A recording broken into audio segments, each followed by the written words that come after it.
Buddy, I need you to get down. I can't read the chats. Not that there's any chats yet, but... Oh. Don't be chewing yourself, baby.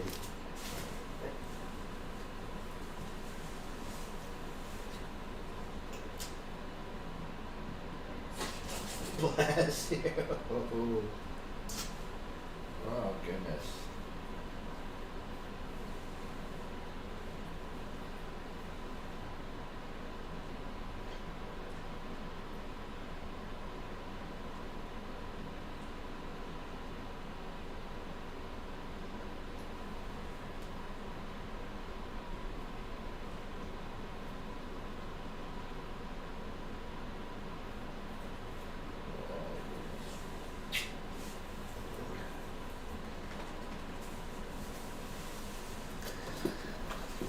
Buddy, I can't see.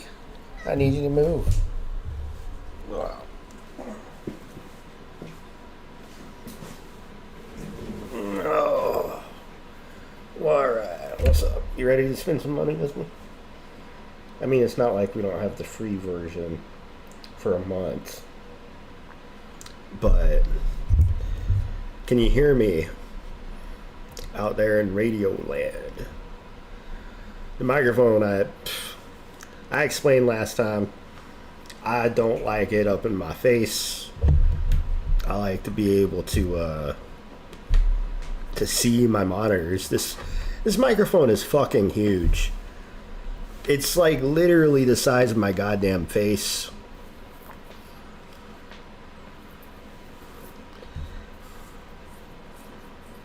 Yeah, I mean, maybe it's just like subtle gay shit. But it's always like, why is every microphone like shaped like a giant cock? And you're putting a giant cock in everyone's face. Yeah, the background noise is very loud. Let me tune the microphone down a little bit.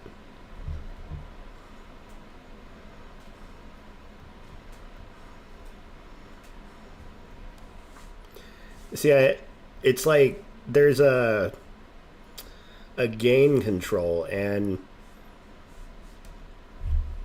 almost inevitably whenever I'm meeting people on like Google Meets or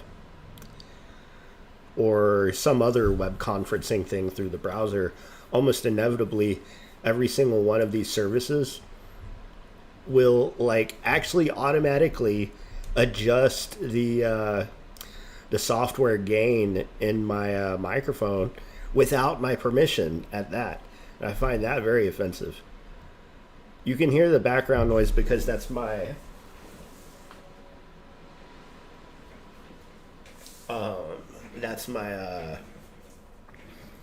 my air filter, because I got very bad allergies. And as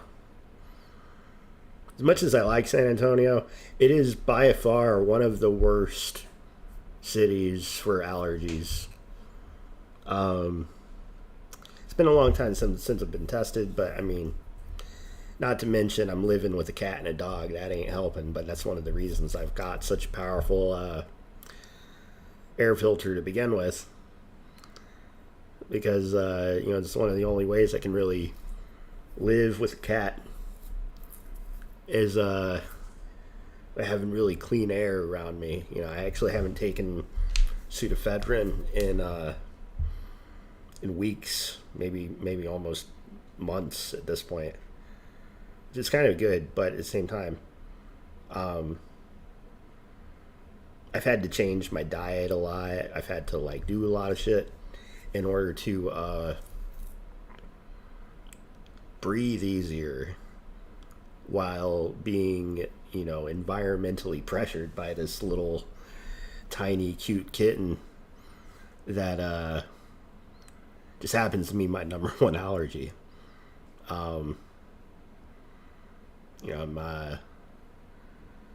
It's like one of the things I missed as a kid growing up, because somewhere around like the age of 9 I discovered that I was allergic to cats. It's like, oh, that sucks. So my cat Midnight died around that same time, which was very sad. And That was a long time ago at this point. That was like 31 years ago, right? So I didn't have a cat for 31 years. So, generally speaking, dogs, it's like, it's all relative to your environment, how isolated you are, how breathable the air is around you, a lot of that kind of stuff. All right, you already spent some tokens? Where's my OBS at? Is my microphone okay now?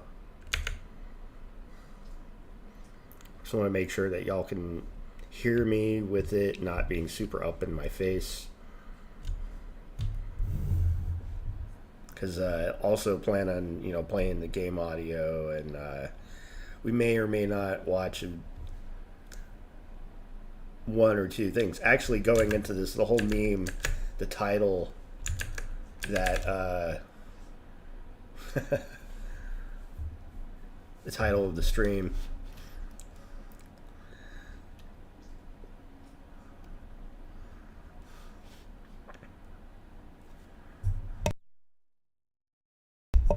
Jensen Huang was like, if that $500,000 engineer did not consume at least $250,000 worth of tokens, I'm going to be deeply alarmed. This is no different than the chip designer who says, I'm just going to use paper and pencil. I don't think I'm going to need any CAD tools. I mean, that's a pretty big gap, but like I thought it was like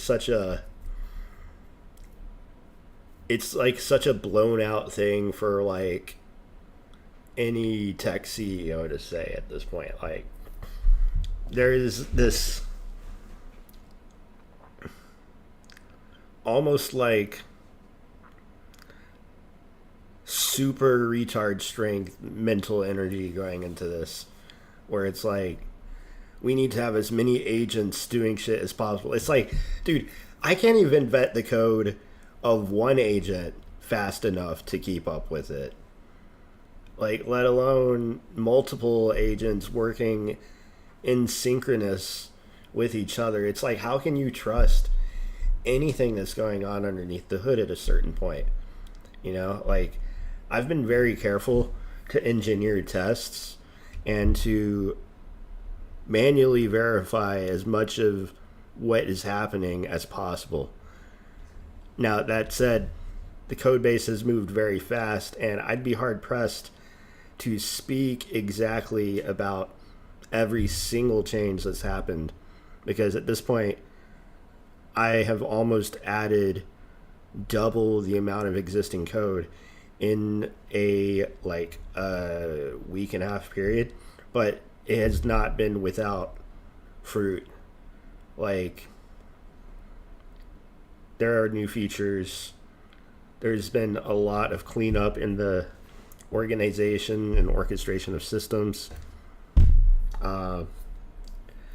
Things are stepping forward at a incremental pace now, and every step isn't as much of a slog anymore.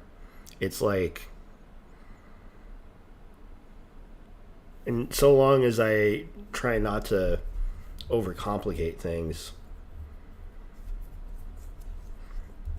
for my own project, for this project, because of the scope, because of how much work it is to implement every single new feature, but because I do understand that whole process from end to end, and I can just continuously build on the code base. Now I have a code gun. It allows me to shoot lots of code. And I like that. But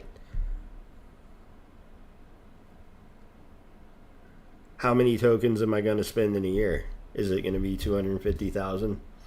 Not to mention, if I were getting paid $500,000 a year, and I hope you would be giving me the company credit card to use $250,000. I mean, if you're giving me the company card, I would want to to actually experiment with maxing out. But at the same time, it's like,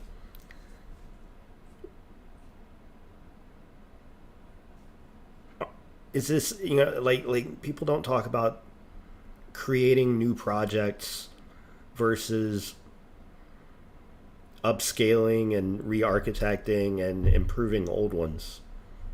Like there was a point in time where Project RPG was not AI coded entirely in the very, very, very early days. That said, everything has been touched upon it at this point. Lots of deepseek, lots of Aider, lots of grok. Kind of like a mishmash of every different AI system at this point. That $500,000 engineer at the end of the year, I'm going to ask him how much did you spend in tokens? And that person said $5,000. I will go ape something else. Yes. Right. If that $500,000 engineer did not consume at least $250,000 worth of tokens, I am going to be deeply alarmed. Okay? And this is no different than one of our chip designers who says, guess what? I'm just going to use paper and pencil. I don't think I'm going to need any CAD tools. Right. And this is a real paradigm shift to start thinking about these all-star employees. It almost reminds me of what we learned in the NBA when LeBron James started spending $1 million a year just on his health of his body, like, and maintaining it. That's right. Here he is.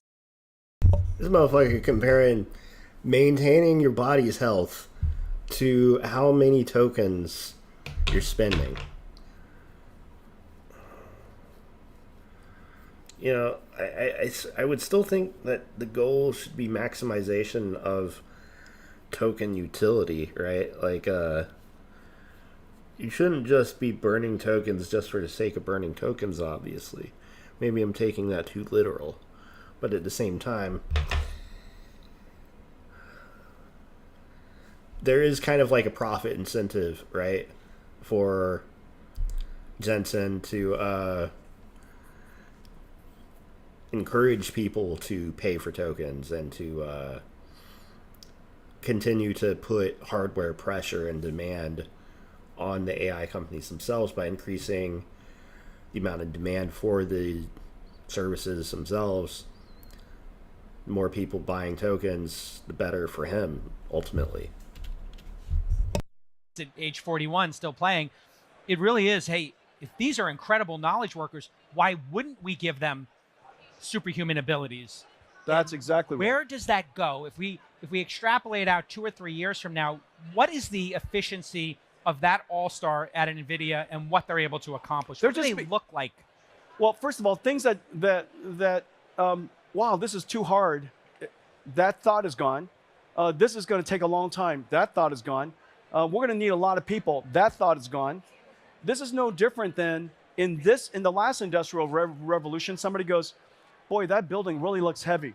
Nobody says that. Right. Nobody, wow, that mountain looks too big. Nobody says that. Right. Everything that's too big, too heavy, takes too long, those ideas are all gone. You're reduced to creativity. That's right. What can you come up with? Exactly. Right. Exactly. So now we enter playing the idea guy.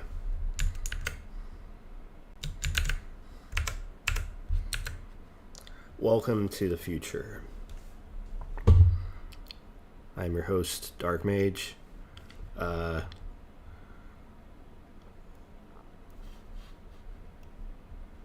Breaking. Drug dealer is going to be concerned if you're not buying enough drugs.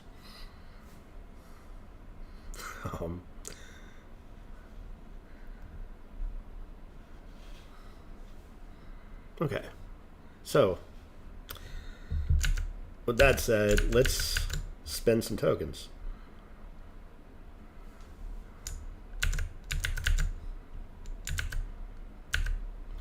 I mean, this is actually all coming from a free ChatGPT Plus month.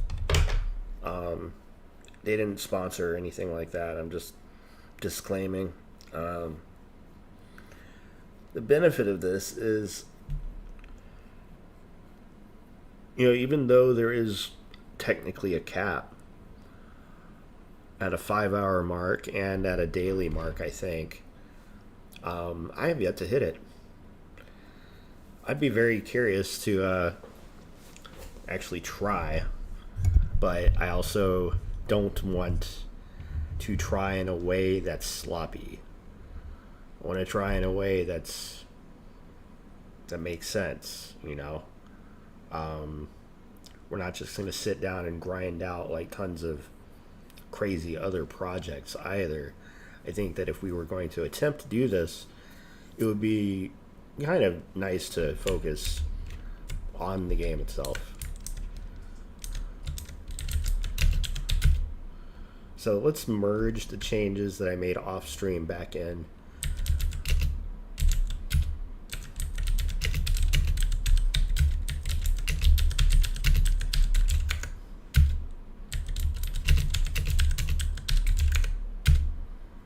Okay. Next.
All right.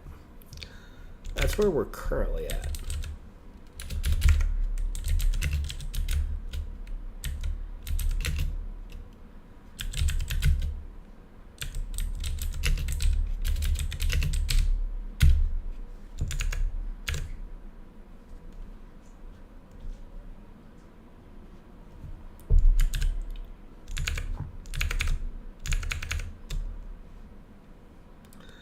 So where do we go from there?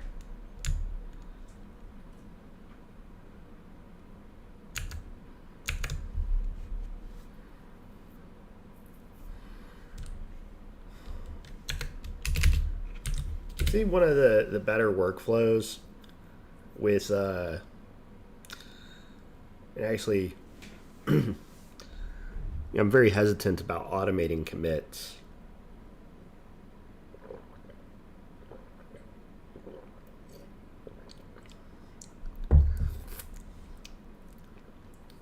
Not without human manual verification first.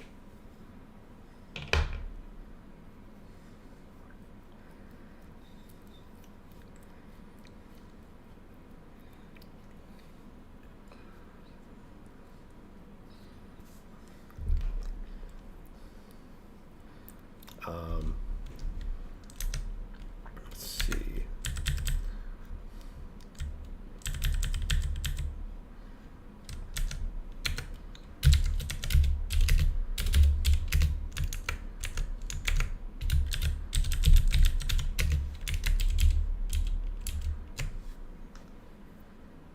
Whenever we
Yep, hot dog salesman.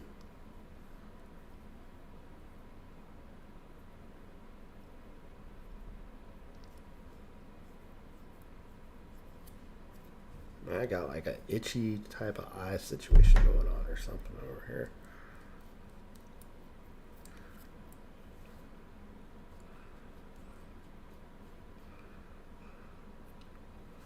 Something's scratching real good, feeling real good to scratch. That's not good. It's only going to create irritation.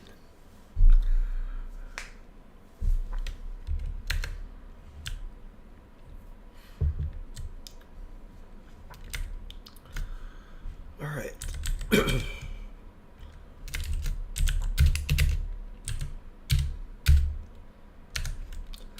Oh, because of my right hand. I have a right hand deformity.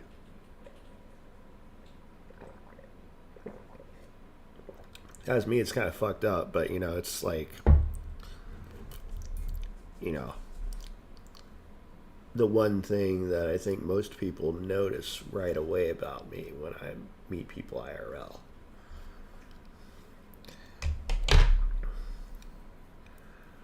But it could also just be my fucked up back too. But the claws for the right hand. Yeah.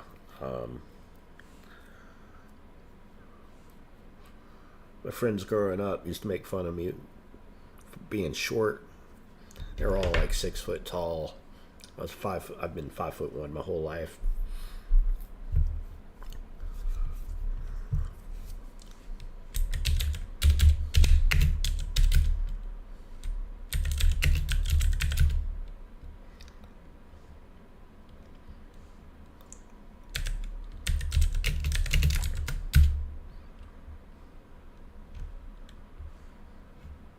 Huh. Yeah, no kidding.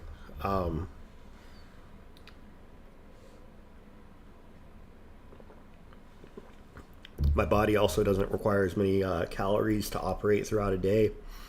I require less food and less energy input to still live a full life. It's not about how many resources that we consume. It's about how efficient we are with the resources that we have.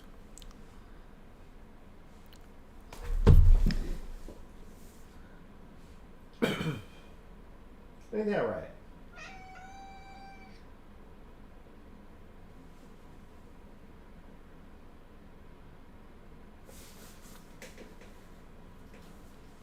Tell him, buddy. You tell him.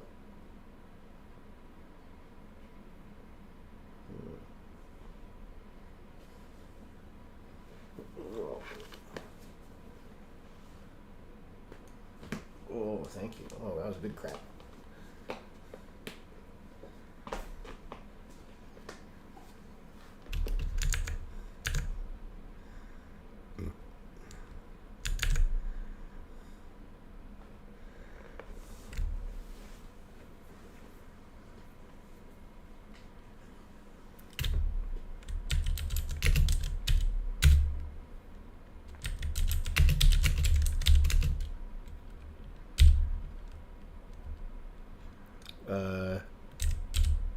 Yeah, updated plan.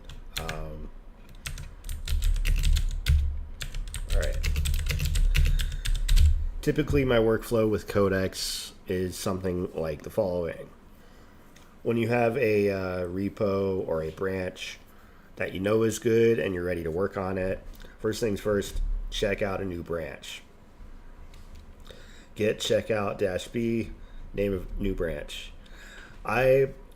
In order to indicate that a branch is a fork of some other branch, like to name the new branch after the old branch, followed by a dash, and then some note indicating like the purpose of the branch. So in this case, I've got a very specific task that I thought of doing because this would be an optimization that is kind of important to make. It's not really a new it's not like a very obvious new feature, but it is kind of a important optimization to how the logic of the game code actually works. I just haven't gotten around to yet.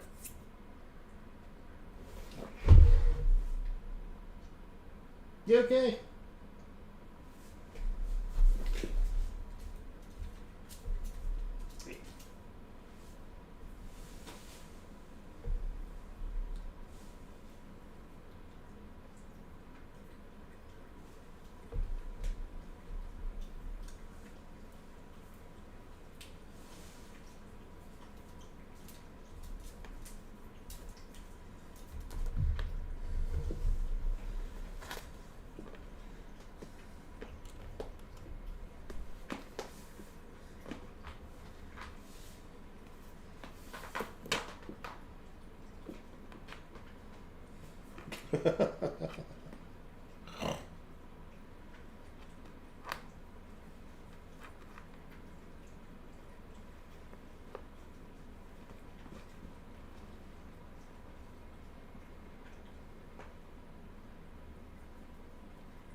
Show everyone that butthole.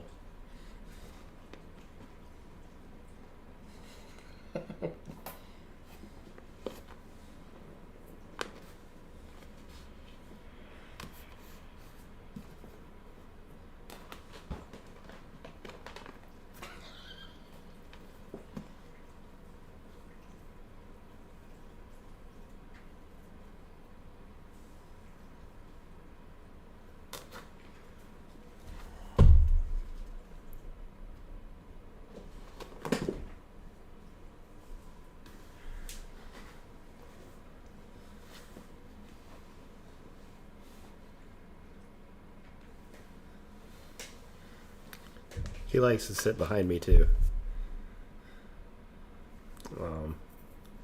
Sometimes. Motherfucker, don't bite me. This is my chair.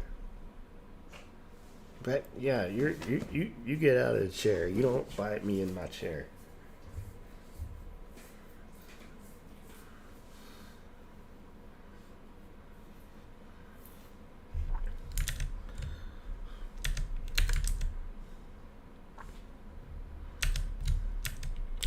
NPCs per floor.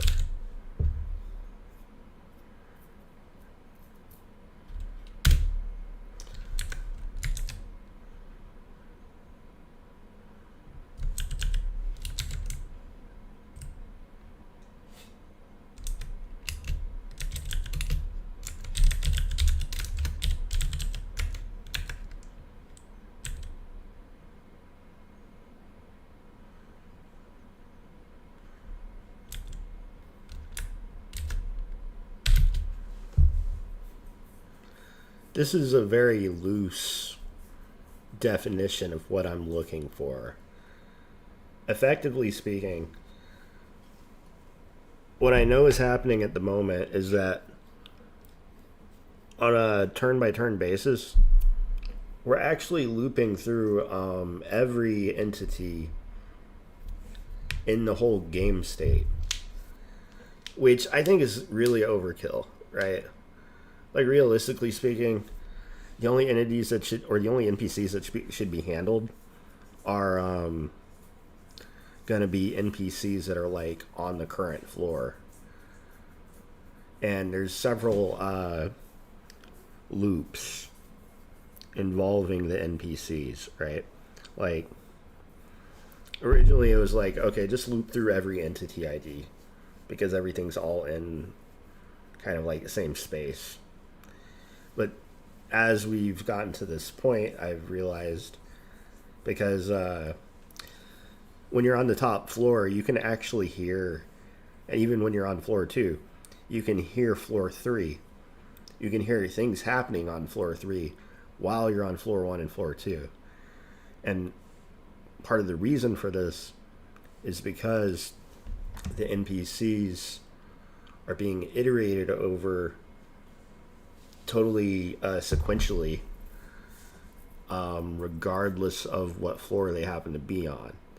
So one way that we can kind of manage this situation is that whenever we go to create an entity on a certain floor,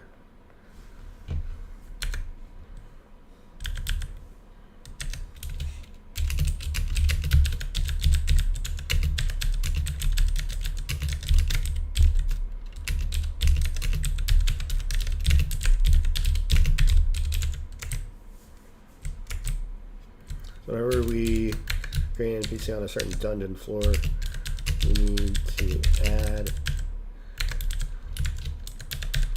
actually, each dungeon floors NPC we need to add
All right, let's start with a fresh.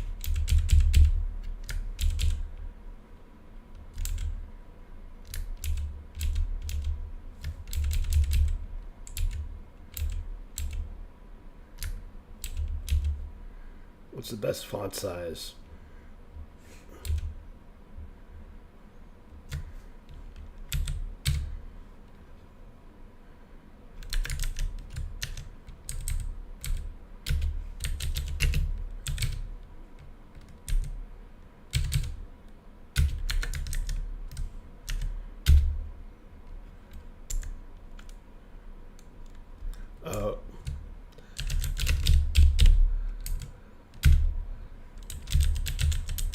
I meant to do this earlier.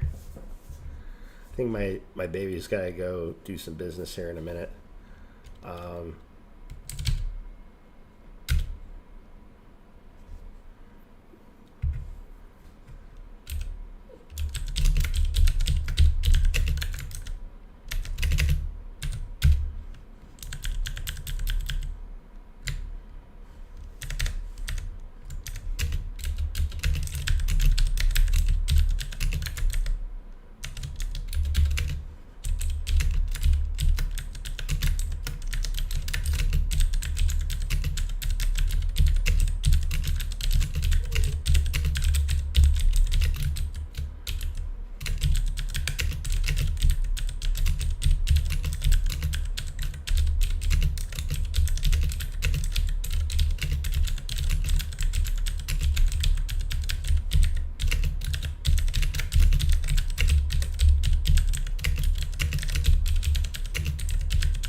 I think it has enough context in general, but at the same time, it's just like amazing how much it's able to infer without like being hyper specific.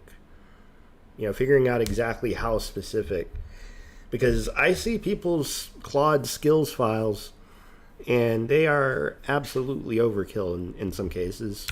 I think you might do better in learning to tune down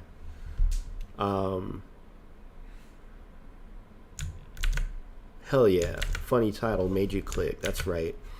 All right.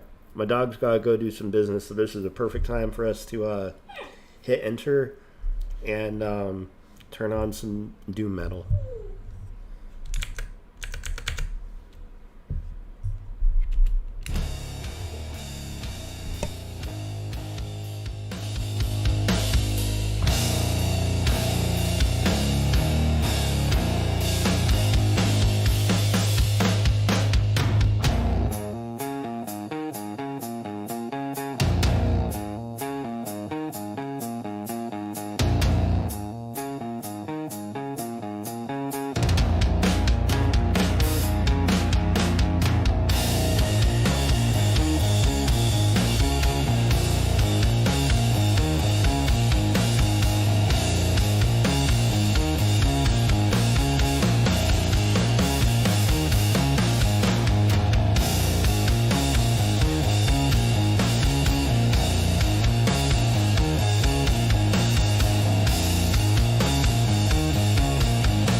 What the fuck happened here?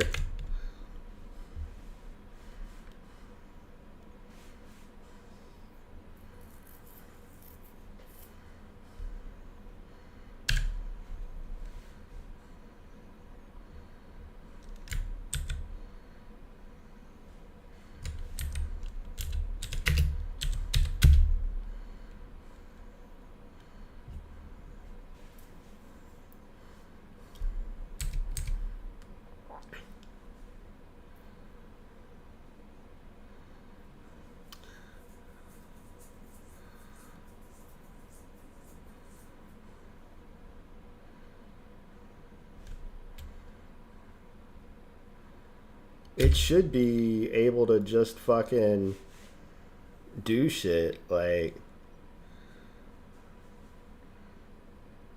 maybe it's the new update that broke it or something.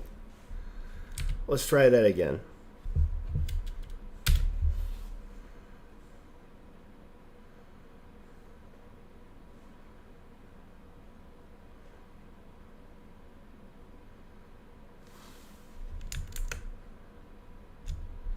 That was weird.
How's it doing?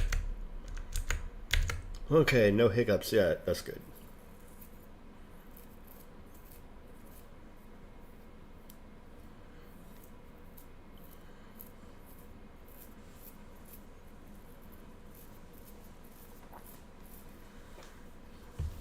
All right.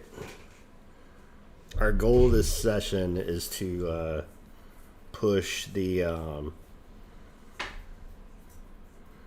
5-hour limit as far as we can. I mean, every time I'm up here, I feel like I'm hammering it out. Would you like me to run the following command? Why does it have to do this?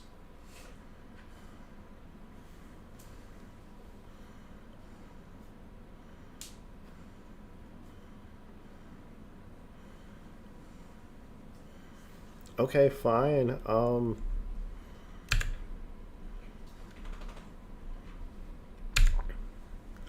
Why's it gotta fucking ask me for that shit?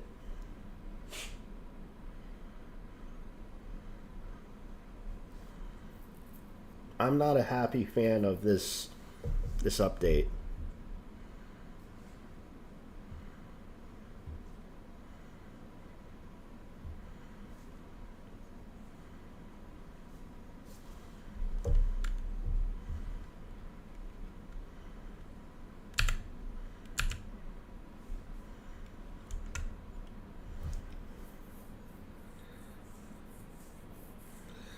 I thought the whole point of fucking full auto.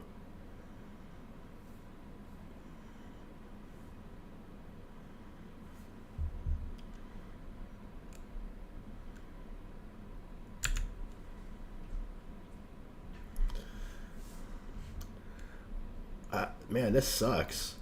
I don't want to have to approve all this shit. But I also don't want to necessarily... Why is the patch tool failing?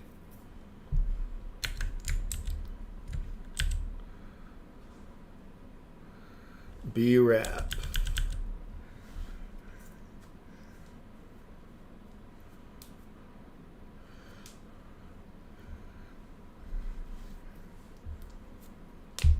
The patch tool.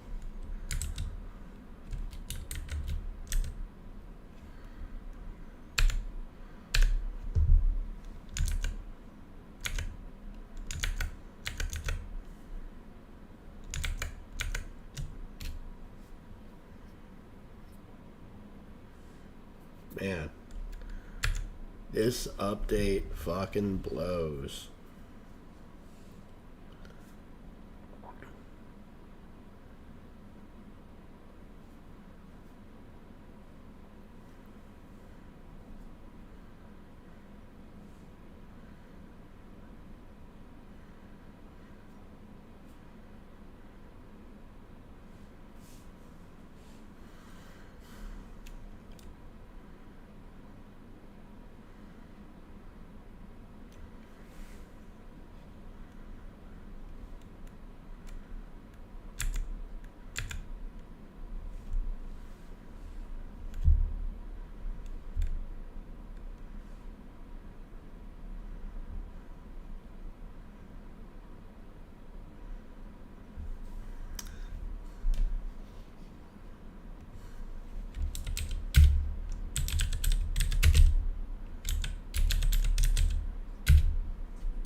Oh.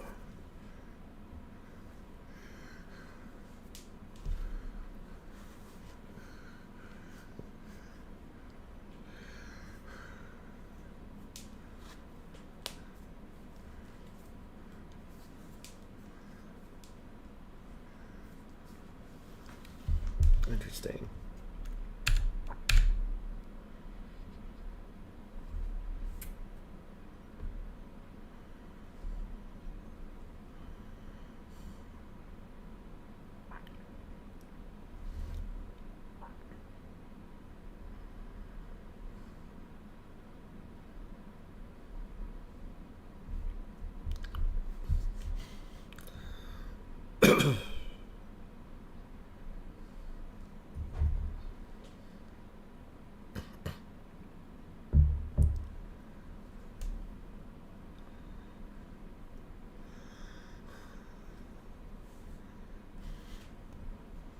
Oh, do I need to like update BRAP?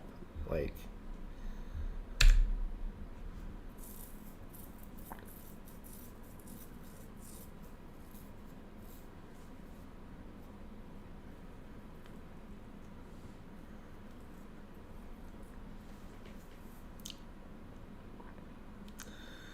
yeah, I would prefer the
the issue that we actually got?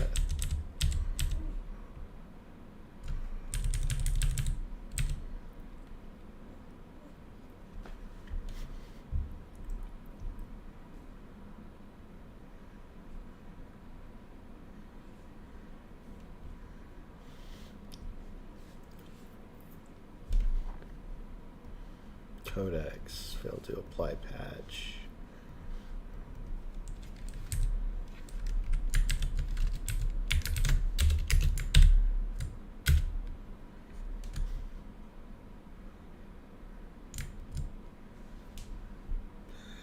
Oh yeah? Is that what we gotta do?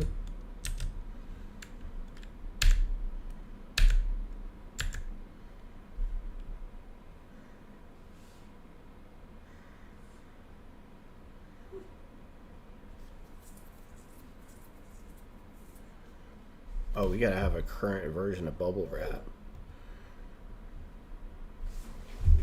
Hey, where you going?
Is that right?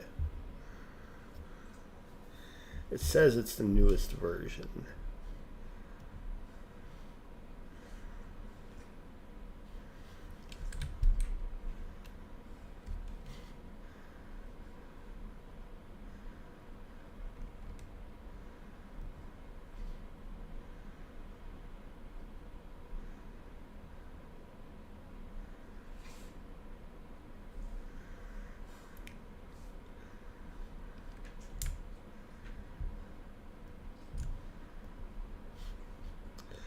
Oh, I think I know why.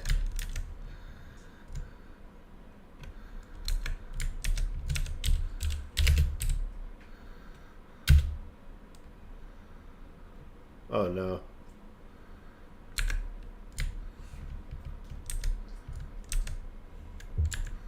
No, I don't.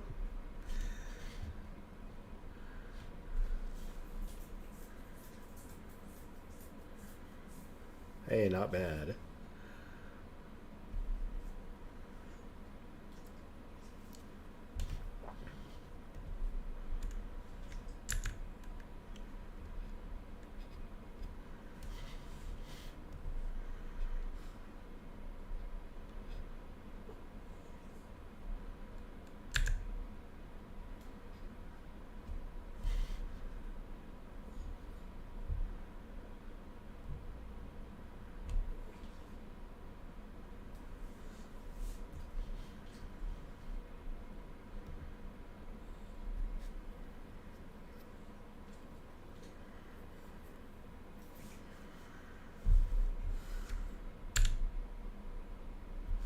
And all the extra Perl commands are eating up the fuck out of the context.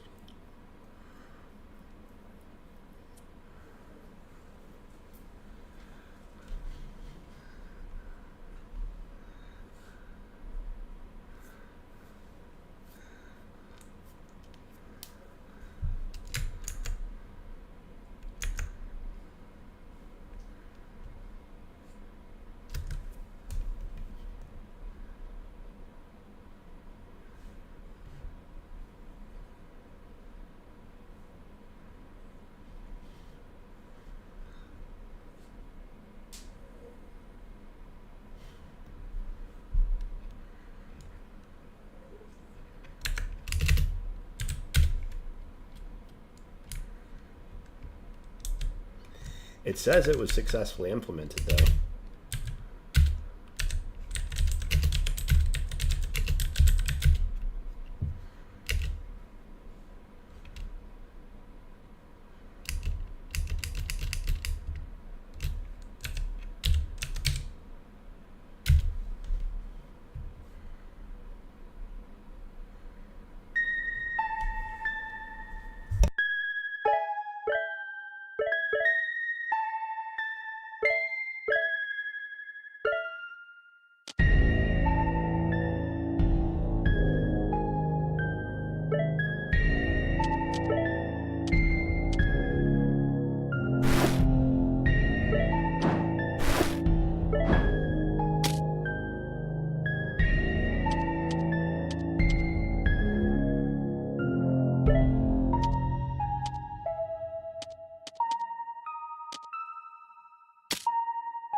Alright, that all feels good.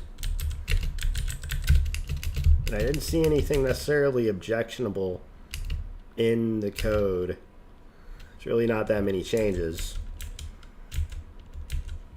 It was able to do it a lot faster, but I guess in the recent codex update, they changed their sandbox model from something called landlock to, bless you,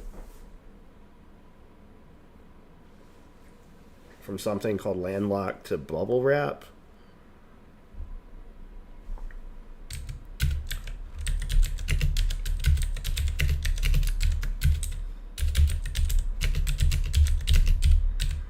But I'm definitely not burning through $250,000 worth of tokens if I have to do that kind of shit every single time I'm sitting down to vibe code. So update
Excuse me.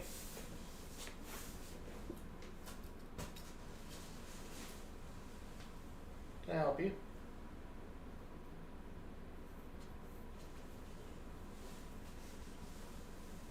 You saying it's time to get ready for bed?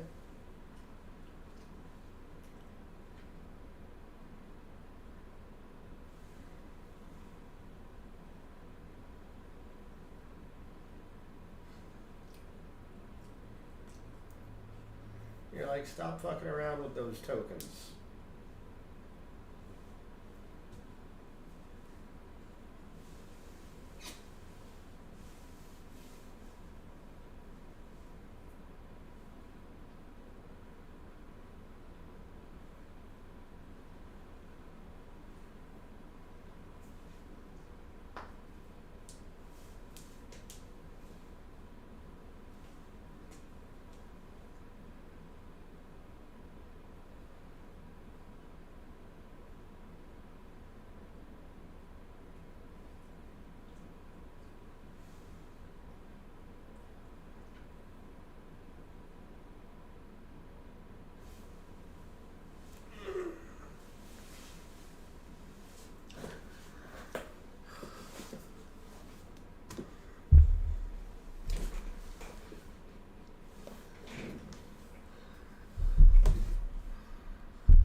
Okay. I think this is how we're gonna do that.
I'm curious if it can handle this.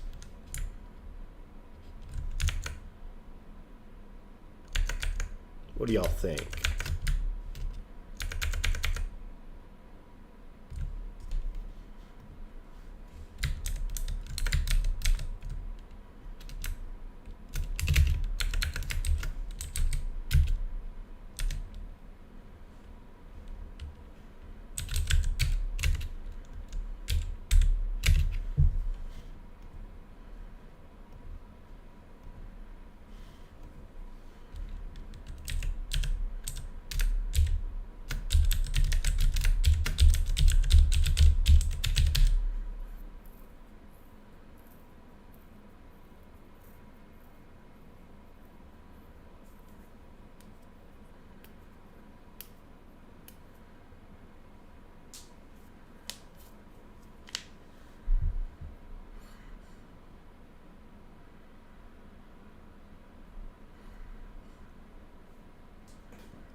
All right.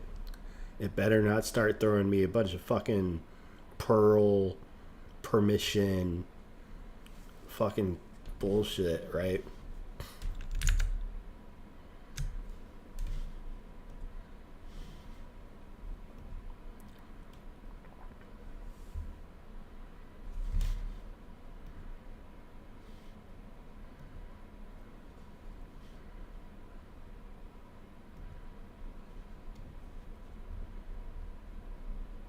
I think my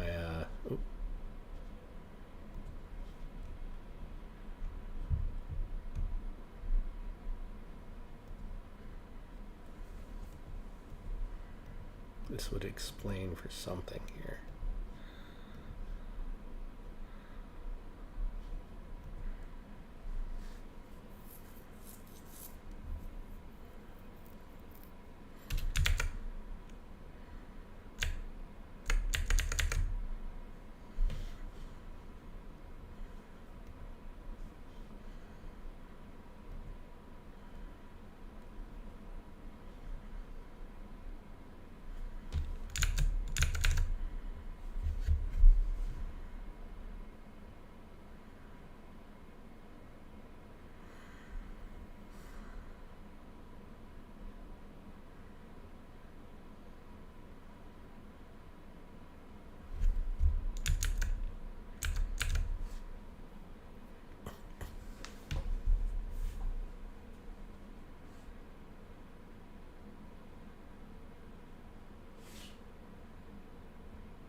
Okay, that was much better. That was much smoother.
It's pretty fucking close.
I'm also thinking about graded doors now.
Yeah, it's about time to start winding down. My God, how time flies every day.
It's not a bad result.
Okay, nice.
There's a lot of stuff that I gotta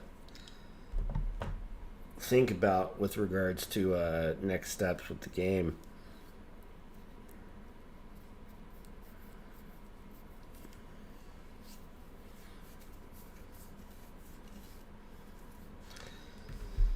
I think the next floor is going to be the introduction of the cave biome, which means that we need some cave tiles.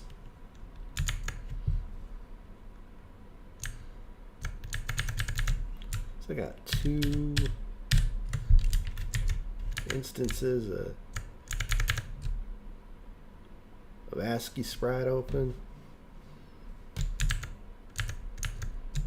A sprite.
Oh, I don't think we're doing deep cave necessarily.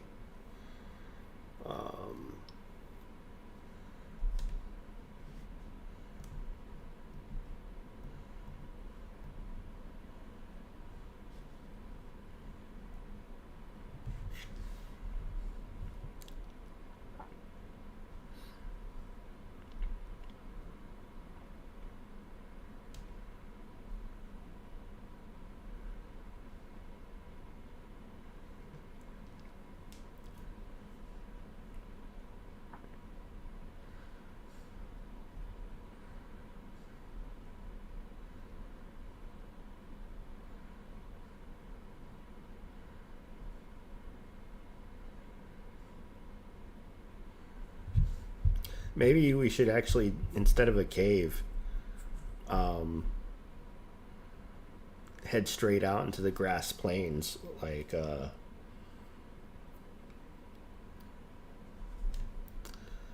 Forgotten Plains.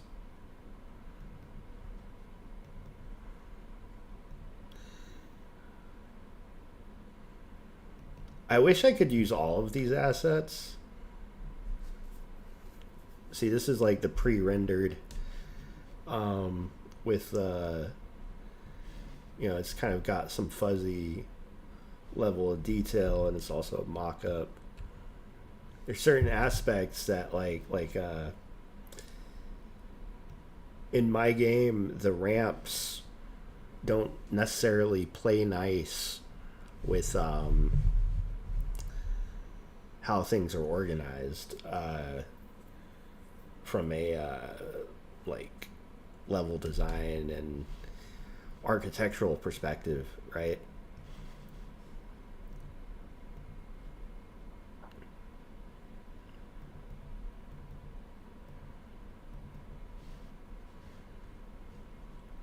But I have already pulled out a good amount of these, in particular the grass tiles. One of the challenges of randomly placing tiles to begin with is that when you have a set like this, for instance, you know, connecting certain tiles, like if I were to copy this whole thing over to like a, you know, a new sheet just for demo purposes, right? Like you're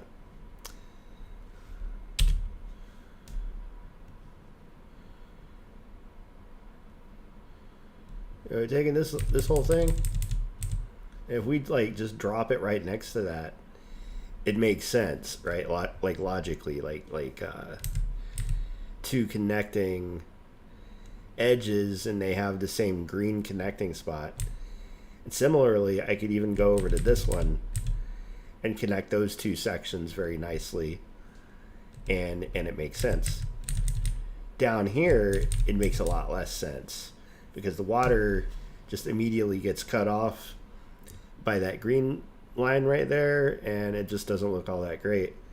Similarly, over here, it doesn't like connect very nicely either. So that's the kind of challenge that I face artistically when lining up things to be used in a kind of procedural generated way. Like for instance, these tiles up here are very nice because they can just be laid one right after the other, and you can kind of slap them together in whatever random composition that you want. And the stone tiles, for instance, in the typical in the first part of the game, are pretty much entirely randomly selected because they all make sense next to each other, and there's really nothing out of place. Like, whereas with stuff like this, we have to be a lot more choosy. You know, certain tiles don't connect as well to other tiles.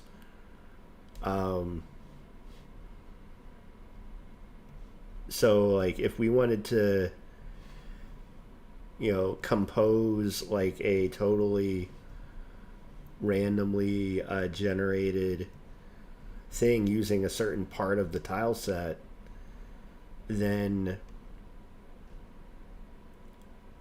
we have to be mindful of how things are kind of placed. As a good example of this, let's say we wanted to like add some green tiles, maybe like this stone area bleeds into some grass area, right? So like let's go ahead and copy one of these grass things. It doesn't really matter which one because they're all going to work pretty nicely.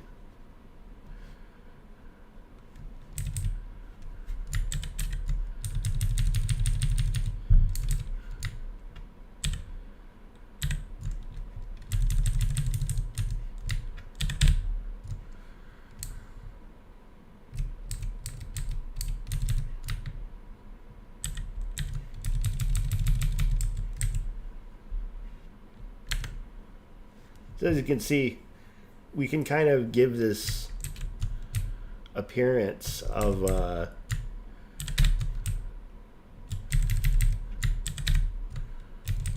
you know, the stone being like beneath the grass, right? So it's like surrounded by this grass area, and like some of the other situations, like if we let's undo a lot of that. Like for instance, let's take this tile, right? This is an 8x8.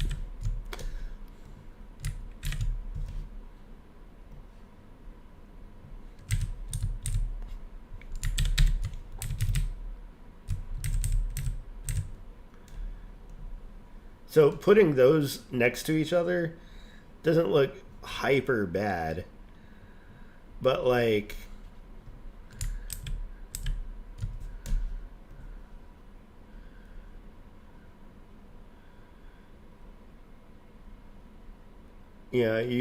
you want to make sure that the tiles look good when they are adjacent, so that like you don't end up with situations where all of a sudden it doesn't do like a smooth transition from like one type of tile into another. That's one of the reasons that some of the tile names in my tiles folder share multiple biomes.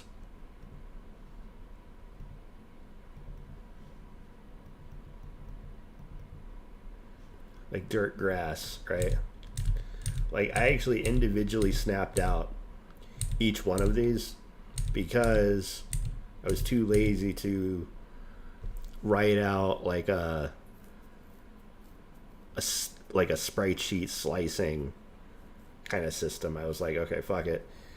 We'll just load each individual tile into its own file. And that way there's a correlation between 1 to 1. And I don't have to do any sort of weird translations.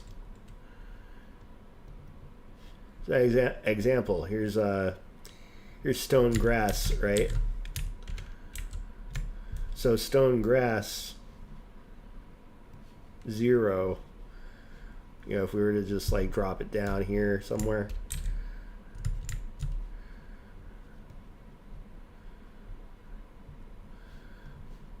so this thing is 1 tile, and we could just start using it as the basis. But even then, since we're about to enter the planes, right, we should probably start with just pure grass tiles.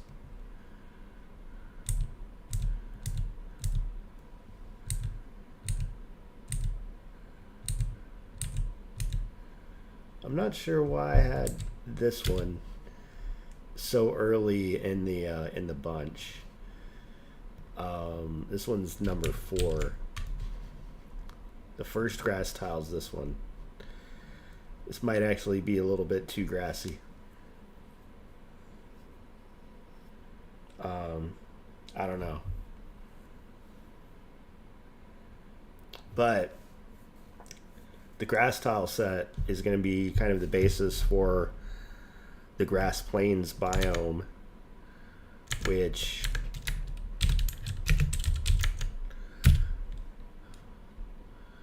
we get to re-enable.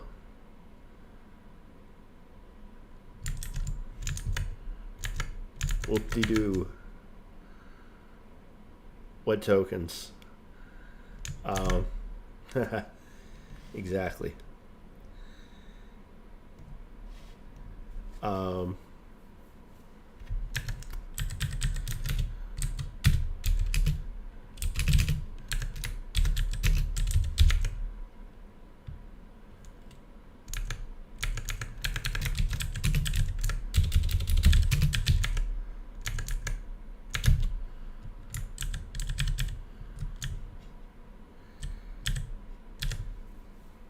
We should probably find a better way to do tiles, because this is going to get like really out of control. The enum alone is it's going to become like huge.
What was the name of that file again?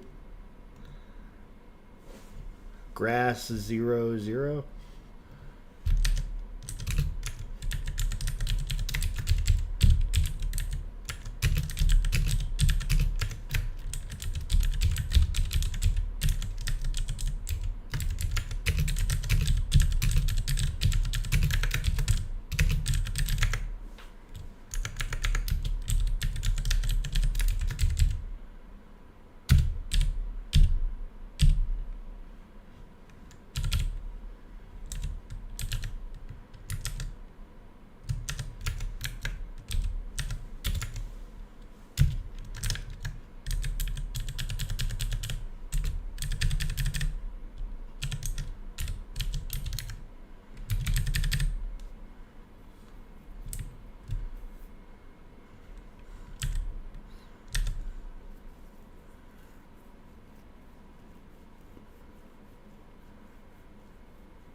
Damn, see my 5 hour already reset. I just can't use them fast enough, man.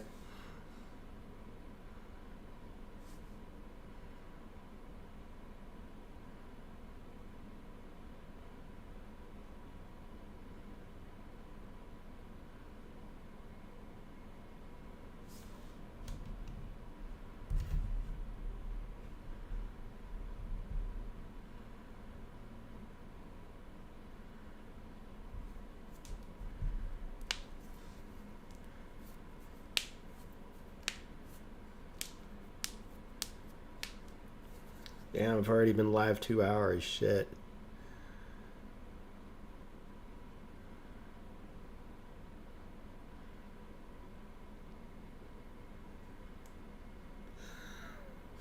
I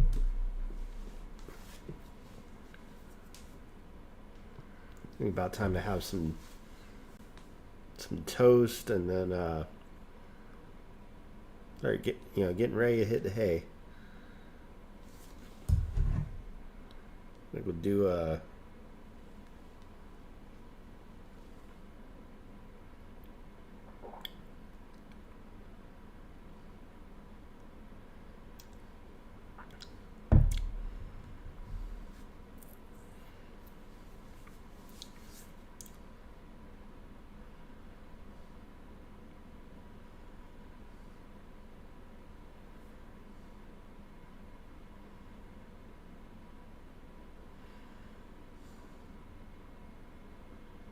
there we go.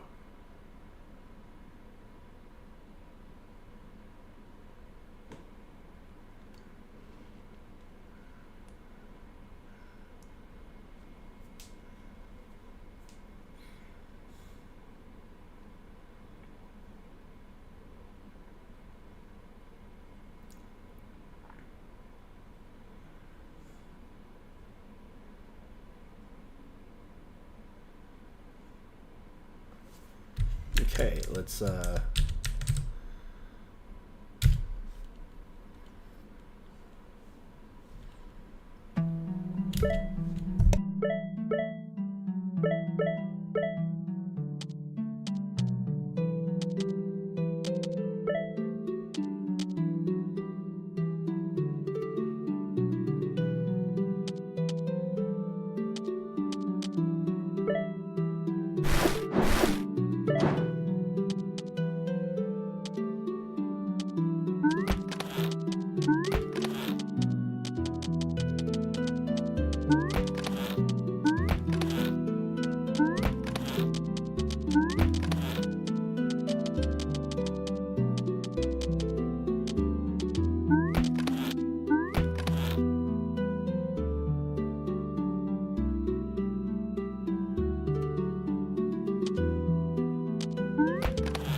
okay, that was a little bit weird.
Okay.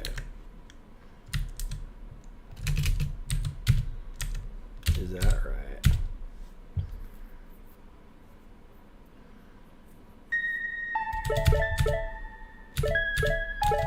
Okay, I fixed that.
Do we have any props for the I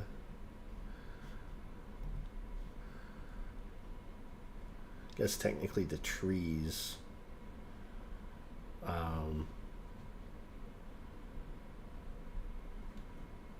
And there's some other stone things. Be interesting to integrate some water at some point, like looking at this thing.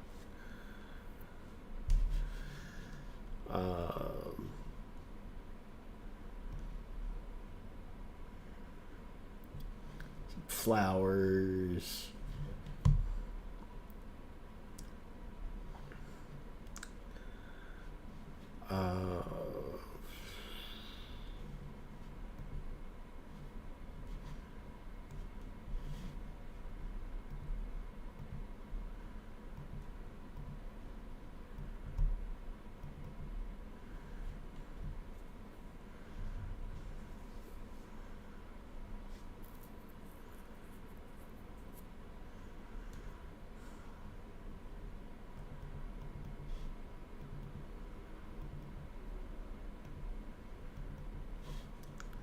Yeah, okay. So like in my system, right, if we wanted to import like trees, like let's take this tiny ass tree right here. And we could get some of these other things in there, but let's start with the tree. Have flowers and shit.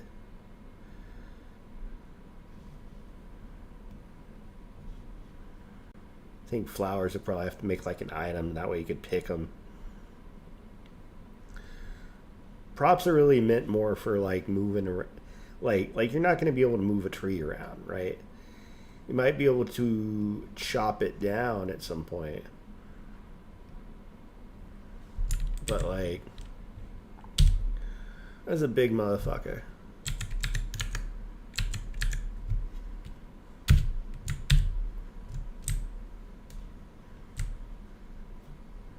Right? Now everything in my game is centered around 32 by 32 sections, right? I would have to do a massive like overhaul of all of the assets and graphics in the game and how everything is currently saved and organized and stored in order to accommodate something that might be a little bit larger. But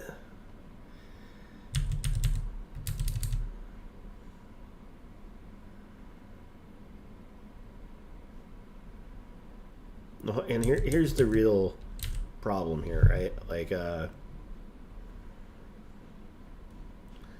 new layer.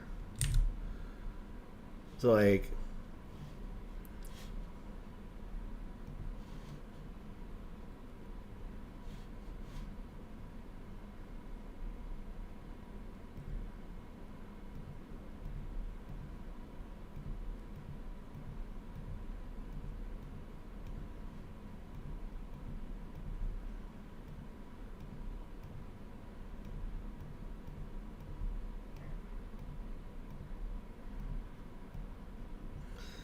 so this is the 8x8 area, right?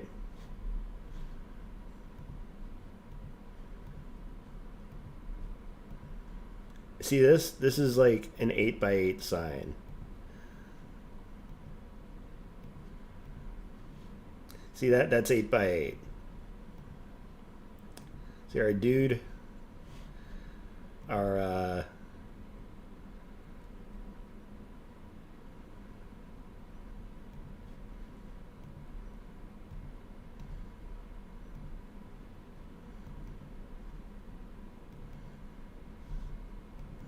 here, let's take a look at our dwarf.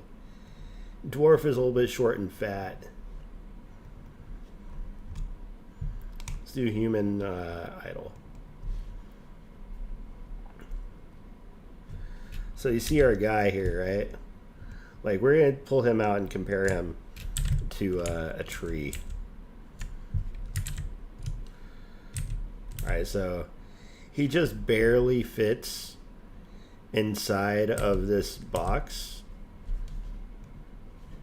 right? Just barely there.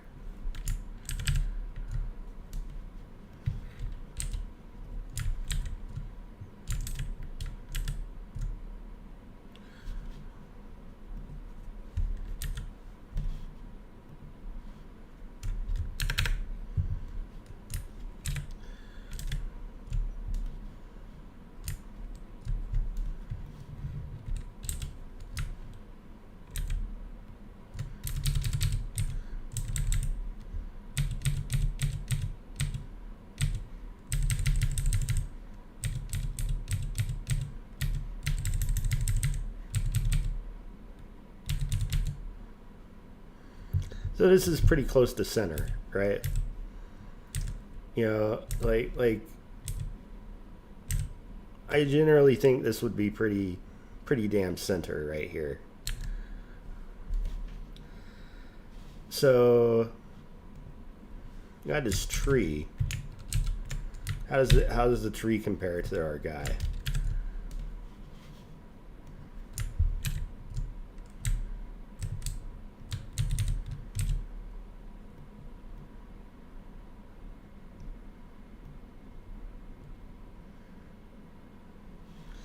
It's pretty fucking big.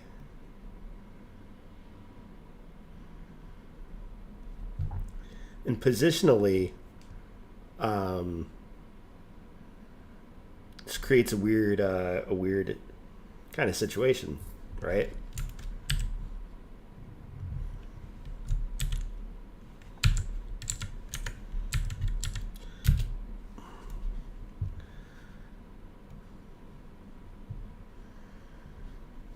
So I have to, if I want to do something big like this, then I have to come up with a clever solution, because we still have a dude, but in order for the tree to sit well and be positioned in a way where, like,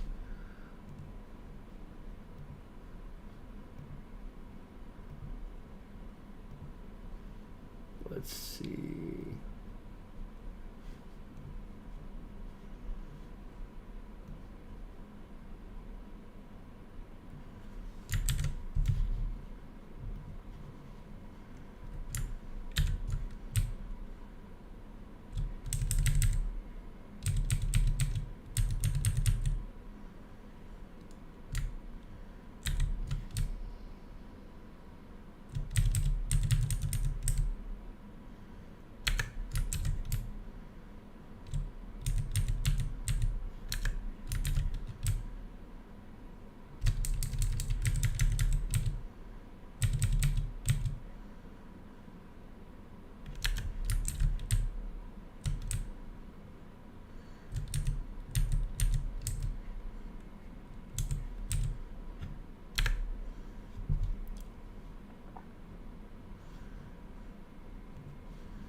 See, this is what we want. We want this tree to land like that, right? So that way our dude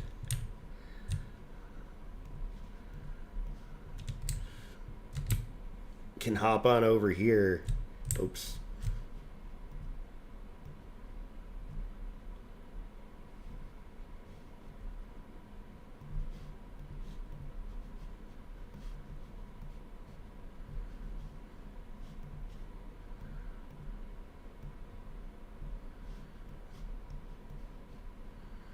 And then be able to like interact with the tree like this, right?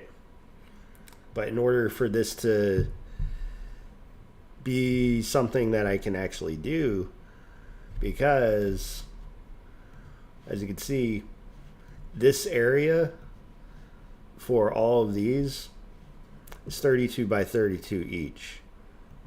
And so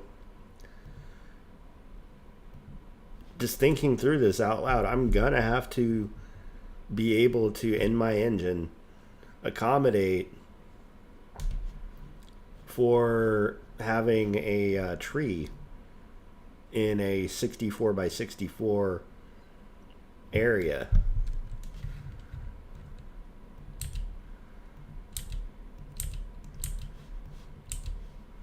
So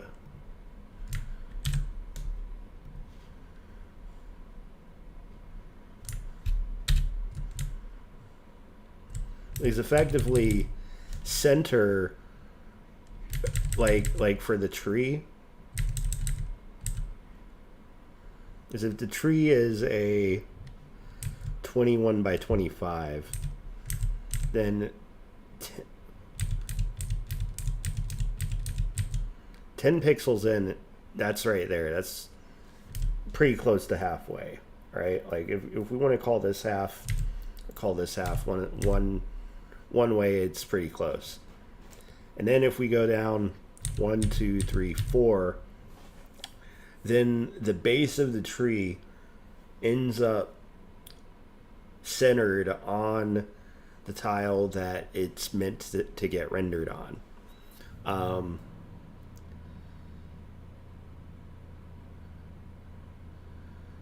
Why do we need all this extra white space on the right and the left? Well, it's more about multiples of 8. The previous base for frames with a lot of the other assets is 32 by 32. So,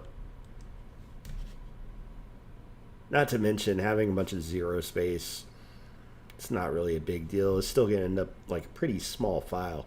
Like, we're able to legit have hundreds of files, like hundreds of image assets, potentially thousands, and still having a like overall graphical fingerprint of like under 100 megabytes worth of image assets.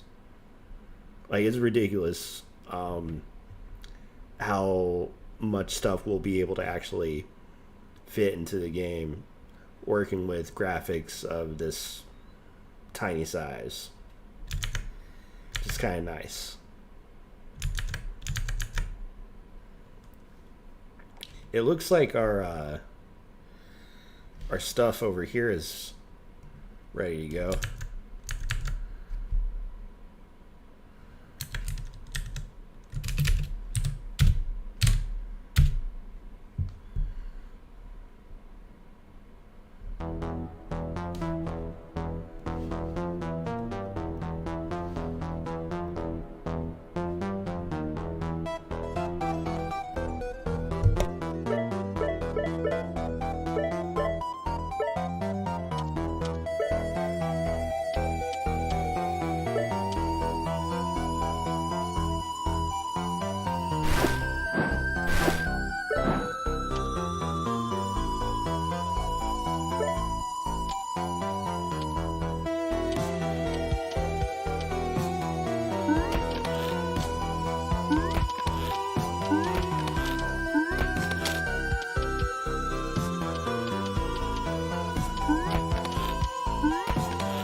So far, so good.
All right, time to push a new build.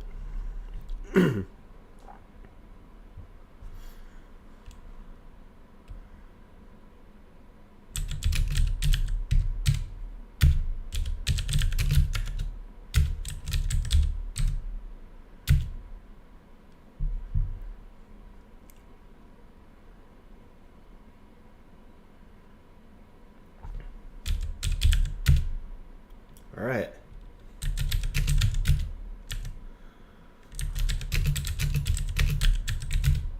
Well, we may not have been able to spend $250,000 tonight, but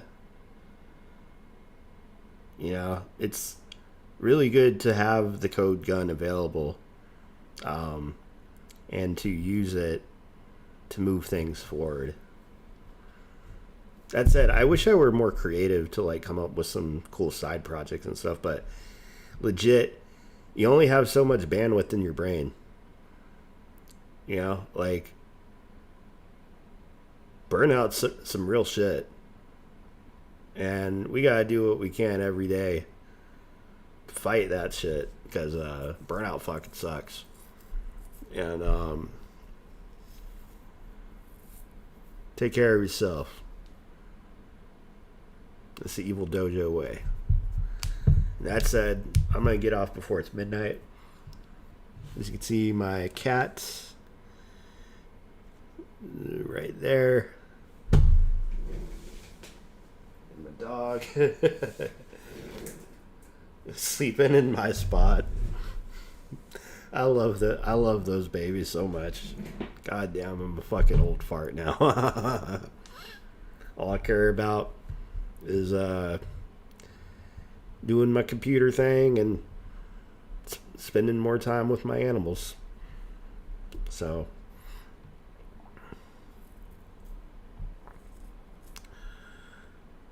if you want to, you know, support me doing that kind of shit, throw your boy some bones, give me a like, give me a subscribe. You know, shout out to your friends. Yo, this crazy dude on YouTube is vibe coding out a whole game now. I don't like the term vibe coding. I do like the term agentic engineering,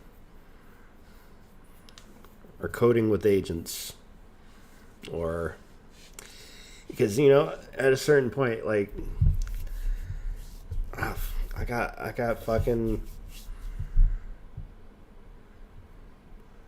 carpal tunnel. I got arthritis. Sucks.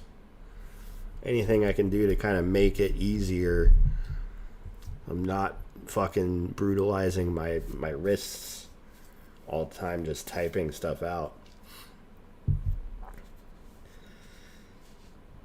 Suppose, I mean, I've done a lot to optimize my setup.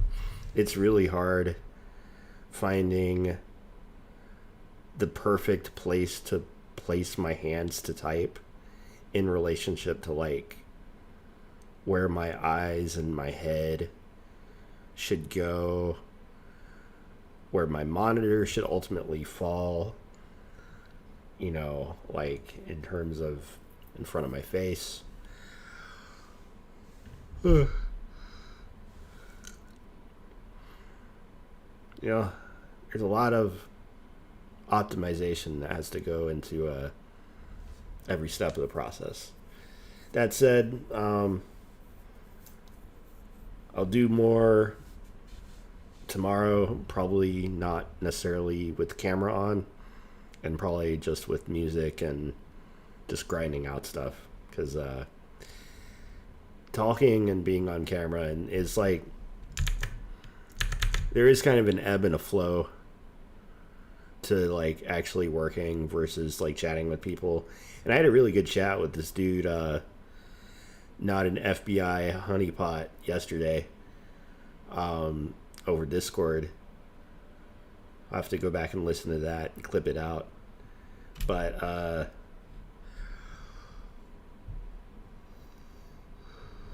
right, everybody, go play a new build. Tell me what you think. This is Evil Dojo, Dark Mage, signing off. Have a good weekend, everyone. We'll see you soon.